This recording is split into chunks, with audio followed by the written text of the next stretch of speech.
We all know about presidential elections, right? I mean, you should. We're in the middle of one. People run, and whoever gets the most votes in certain areas wins. But I'm pretty sure we've all had this thought before.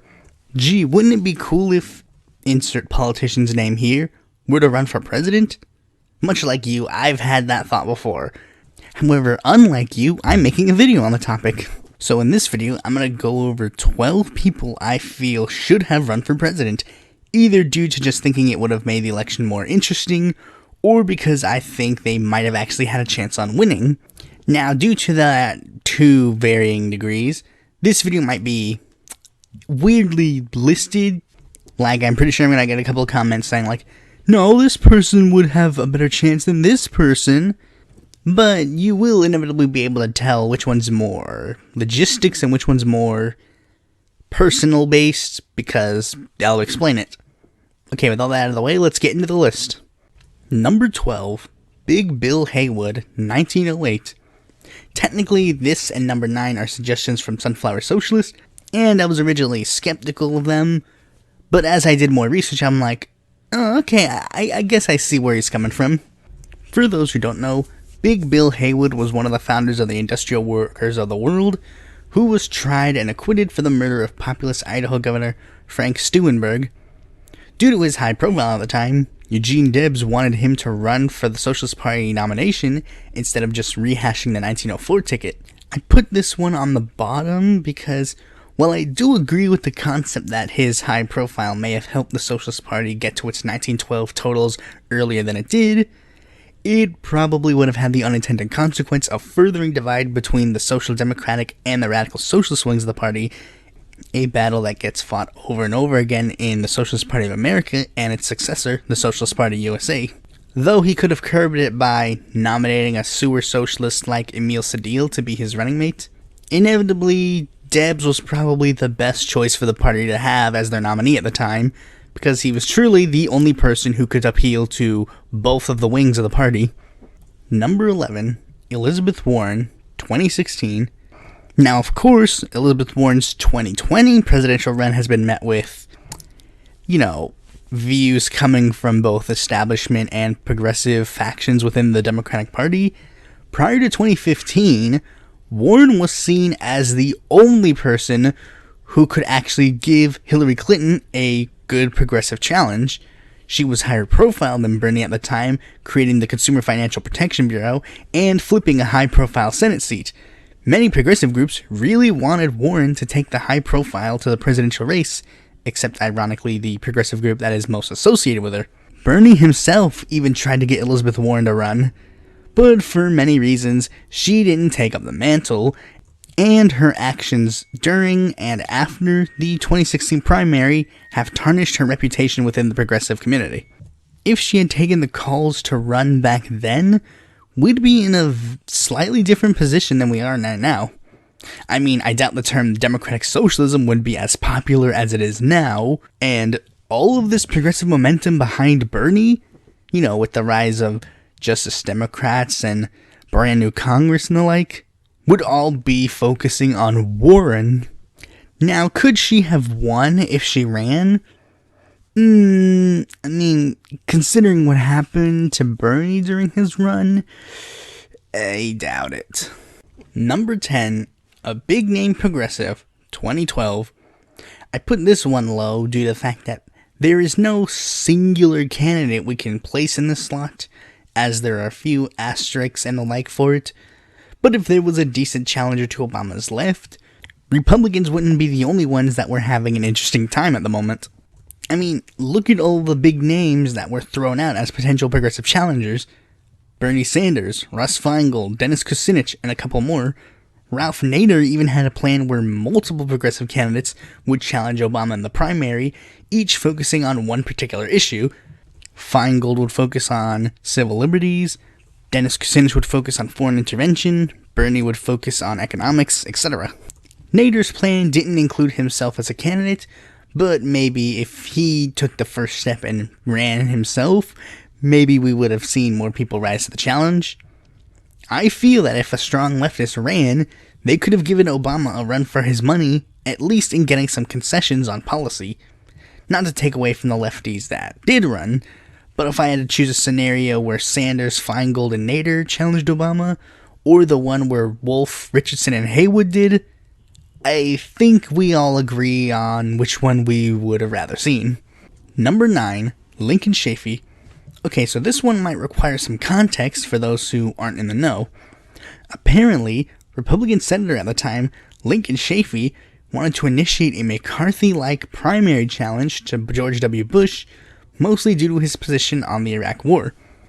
Well, he inevitably didn't pursue that endeavor. Maybe he should have.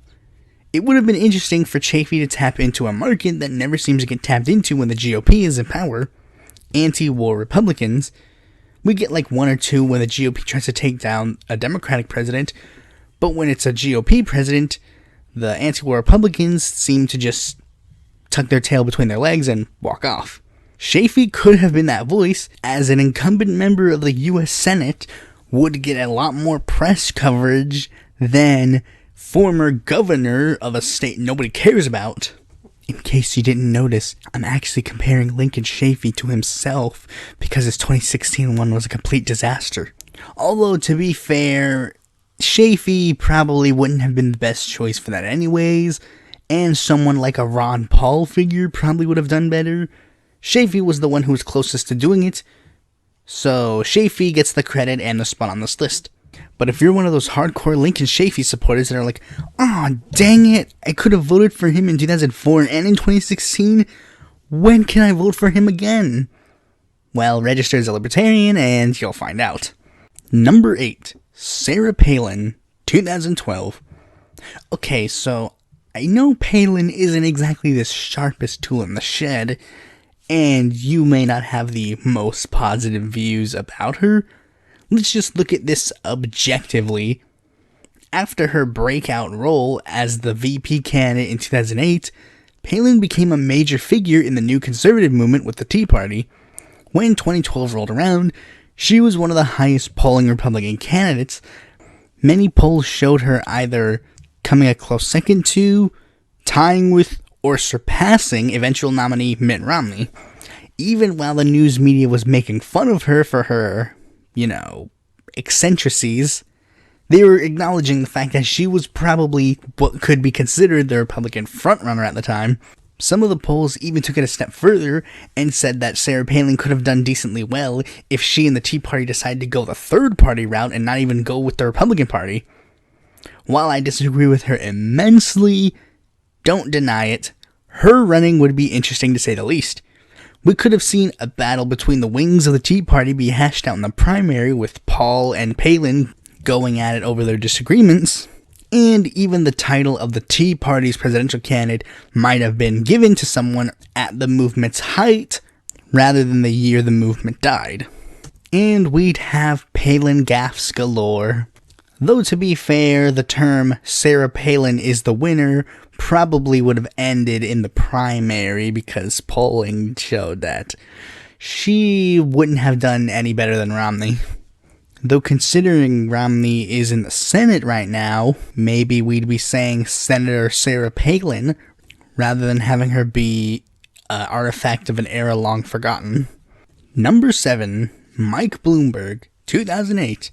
This may be surprising nowadays, since we all see Mike Bloomberg as an out-of-touch billionaire buying himself relevancy in the 2020 election, or, dare I say, an oligarch. But when you actually do some digging, you'll realize Bloomberg was really popular among third-party activists from his exit in the GOP in 2007 to 2012, probably because he gave some serious Ross Perot vibes, rich, centrist, independent, but also had the advantage of being an elected official, so his third-party/independent presidential ambitions could have more success than Perot at the height of the Reform Party. People were literally founding group after group after group trying to draft Bloomberg to run for president as an independent or as a new third-party bid, ranging from the Independent Greens of Virginia to Unity 08. But for some reason, Bloomberg did not heed the call when people were legitimately interested in him running for president, and decided, no, it has to be 12 years since the last group of people wanted me to be president, it has to have been 7 years since I've been serving in an elected office, and it has to be done not due to people liking me, but because I'm able to raise $257 million in advertisements to buy myself political relevancy again. Those are the only conditions I can have to run for president. And I'm not even going to use it to build an independent political movement at all. It's going to be in one of the two major parties. As you can see, I'm not one of the influencers that he's trying to buy. Number 6, Jesse Ventura, 2000 or 2016. Now, Ventura running for president is kind of a joke amongst the independent third party or just any political group, period. But this wrestler turned mayor turned governor turned news media guy is well known for his huge hatred for the two-party system, and has made his way into notoriety in various third-party circles, from the Reform Party to the Libertarians to even the Green Party. With the Reform Party going off of its 1996 results, they needed a candidate that could take the party into success. And they saw Jesse Ventura, the only person who's been elected to office as a member of the Reform Party, to be the only person who could do so. Now, Ventura saw differently. He thought a certain other political figure would be able to do that. But in all honesty, I do think that the Reform Party had it right when they wanted to get Ventura to run. I mean, Ventura was able to beat a Humphrey in Minnesota.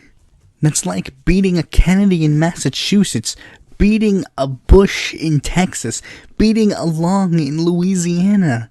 You just don't do that. That's just not possible. Especially when you're running a third-party bid. Plus, with Ventura being the pretty much go-to guy to be the Reform Party nominee, the Buchanan-Hagelin War might have either been downplayed or just flat-out non-existent, because they probably would have just been like, yeah, we're not winning, so we can't even bother. I also speculate a 2016 run probably could have been interesting as well, because if Ventura was able to be the third candidate in the race, he probably would have been able to form a decent coalition with the Libertarians and the Greens, and could have polled well for him to at least get enough support to get in the debates, which could have led to a Ventura presidency, because Ventura just says if a third-party candidate can get on the stage, they'll easily win. Too bad Ventura's never gonna pull a Ventura again in the future. Number 5, Paul Wellstone, 2000. Boy, another Minnesotan populist. I mean, who else is gonna be on this list? Eugene McCarthy, Keith Ellison, Al Frank. Oh, right. Anyways, this is a so-so thing because technically Wellstone was on his way to announce a presidential run, but his multiple sclerosis prevented him from doing so. But Wellstone actually had really huge presidential ambitions. He wanted to campaign all across the country in a Robert Kennedy-like way, even retracing Kennedy's 1968 presidential route, although I assume he probably wanted to skip the ending, saying how he was part of the Democratic wing of the Democratic Party, a quote that we attribute to another populist-like campaign in the future with Howard Dean, and with other populist campaigns before and after Dean, such as Jesse Jackson, Dennis Kucinich, Bernie Sanders, and the like. It shows that there was, and still is, a huge movement that could have been well behind Paul Wellstone. He would have at the very least done a better job than Bill Bradley in bringing that left-wing, progressive, populist-type challenge to Al Gore. Though with Wellstone's campaign style and charm, you can at least look and say that there's at least a reasonable chance that Wellstone could have been driving that green bus all the way to the White House. Number 4, Joe Biden, 2016. Now I know what you're thinking. I watch your podcast and follow you on Twitter. You always talk crap about Joe Biden being a presidential failure and how he should drop out because he stinks and nah. I have explained and stated multiple times, if he wanted to run, he should have done it in 2016. He would have come off the still popular Obama administration and would not have had his honeymoon period be over with progressives. At the time of the 2016 election, Biden was loved by the younger generation and working class voters, i.e. the base that was not too keen on Hillary Clinton.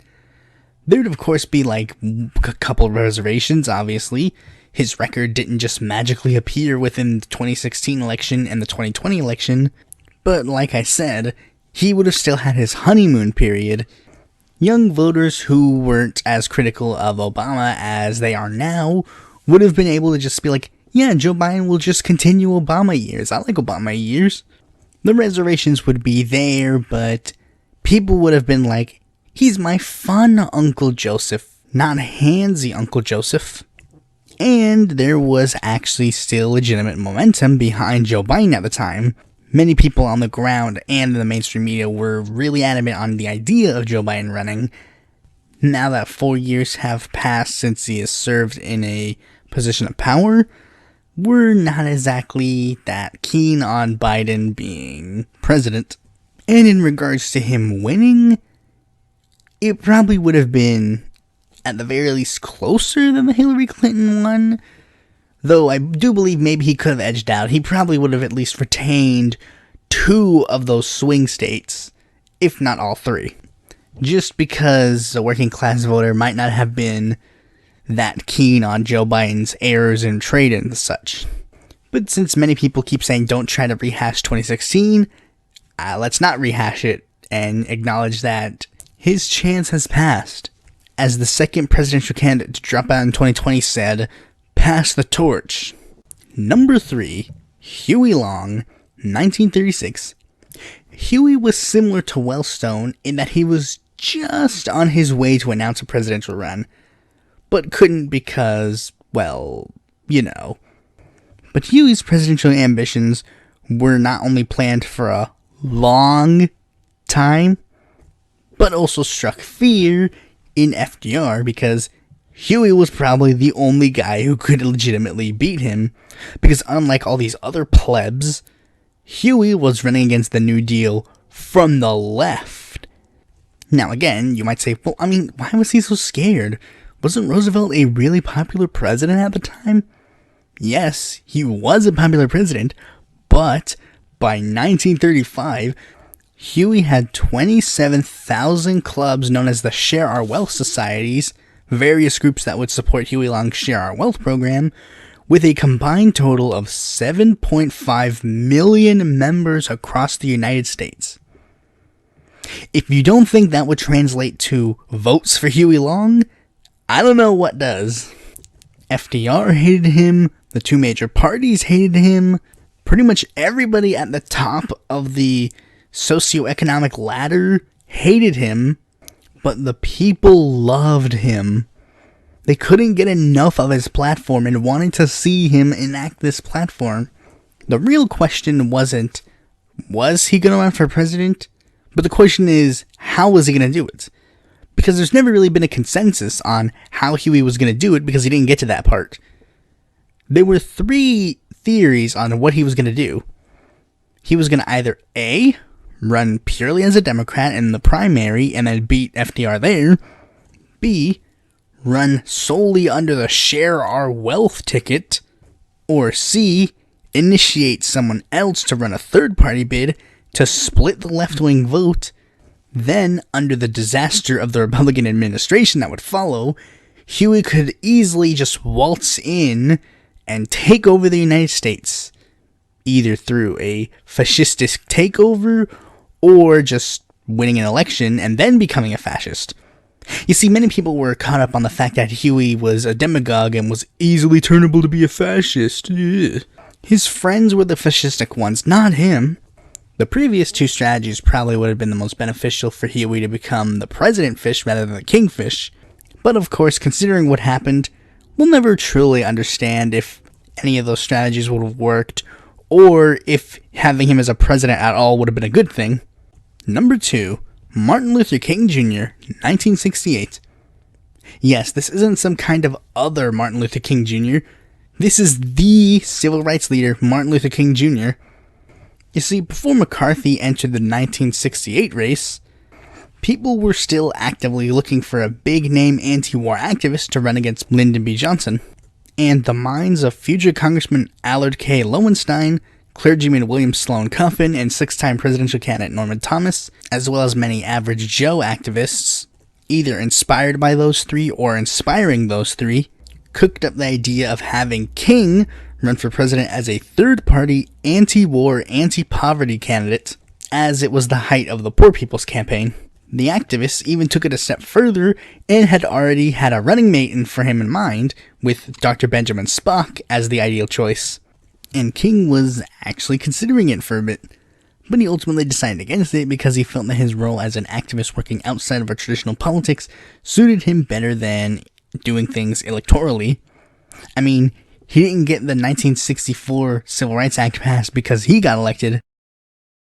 Although, considering who else would run in the general election, would you not like to have seen a 1948-like campaign with King, Wallace, Nixon, and Humphrey?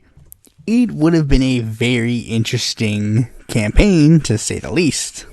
I mean, could you imagine if they actually, got these four guys to do a debate on TV? And I mean, the timing was kind of perfect because around the same time, civil rights activists and peace activists were forming the Peace and Freedom Party, so he had the perfect vehicle to run a presidential campaign.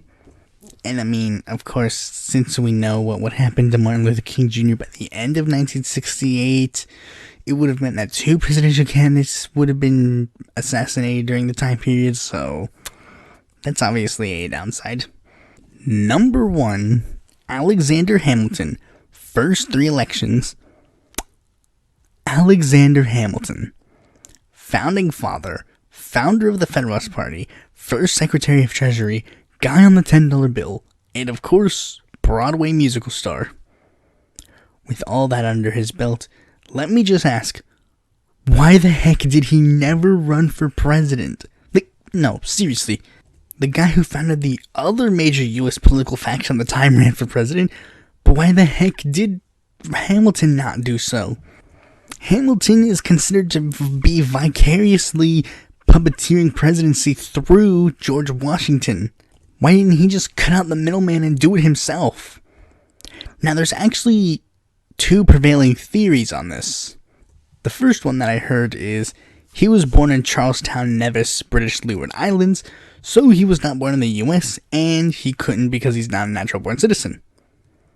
That's stupid, because the Constitution clearly makes the case for Hamilton to be president by saying, no person except a natural-born citizen or a citizen of the United States at the time of the adoption of this Constitution shall be eligible to the office of president.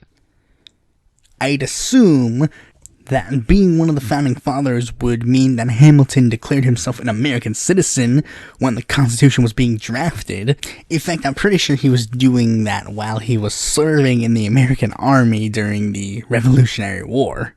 Though, I mean, I guess this does make it easy for all of you non-citizens of the United States who have the ability to time travel.